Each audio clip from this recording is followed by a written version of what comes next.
My name is Sherene Ricci, and I am from Missoula, Montana. Came down to Utah to do some paragliding. So I'm a cancer survivor. First time I had cancer, I was 14 years old, and I did a year of chemo, a bunch of radiation, and several surgeries on my leg. So I wound up losing my leg at about age 23.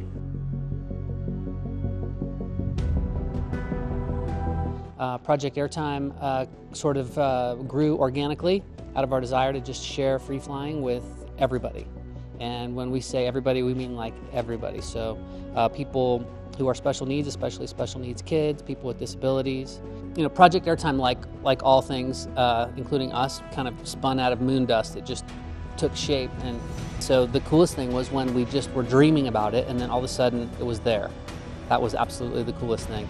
All of a sudden we had an official nonprofit through some help from some friends, and all of a sudden we had multiple chairs, and then all of a sudden there were multiple pilots, and all of a sudden flights were happening in Seattle on the same day that they're happening in Missoula, on the same day that they're happening here.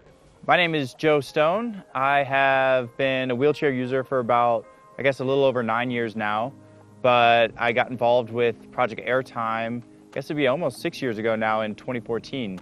So they've been helping me since then put a wing over my head and get out and do some paragliding and speed flying, which was a big dream of mine for long before my accident. They helped me keep the dream alive and take it a lot further than what I ever really imagined would be possible from a wheelchair. One of the first things that I realized when I got back into paragliding, I was a little nervous about it because I thought it might be too different, might not like it as much as I did before. Some of the independence would be stripped from it, just given that I need a lot more help as a wheelchair user.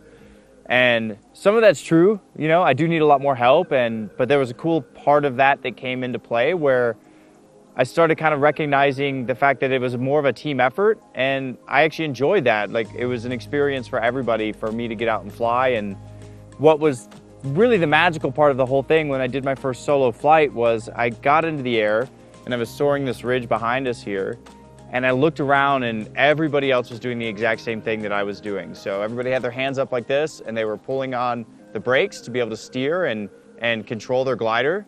And I realized I was doing the same thing as well and going the same speeds as everybody else.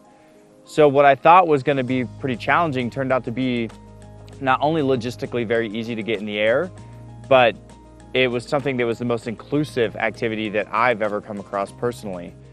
So it's a big deal because I think it just creates a higher quality of life when we have more opportunities to get out and experience life. And that's really, at the end of the day, what Project Airtime offers. And as we grow this and get it in more places is really important. And over time, it'll be something that more and more people with disabilities will have access to, and then also their friends and their family can join in those ventures as well.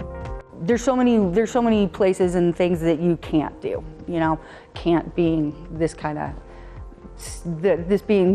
word that, you know, really is it you can't because you don't want to be uncomfortable? Is it you can't because nobody's like cheering you on? Is it can't, you know, what kind of can'ts really are they? And you kind of start to dissolve those, especially when you see somebody else doing it too. And you just have to sit back and think, well, if they can do it, I can do it too. Like, it's a level of adventure that is definitely like a 10 on the scale, you know. Spend a lot of time being afraid of dying of cancer, and that's no fun, so might as well be afraid of something, you know, that's amazing and beautiful. So I'm down here in Utah, gonna do some paragliding. I'm really excited about it. Hopefully the weather cooperates. I'm looking forward to seeing the skies here and seeing what it looks like from the sky.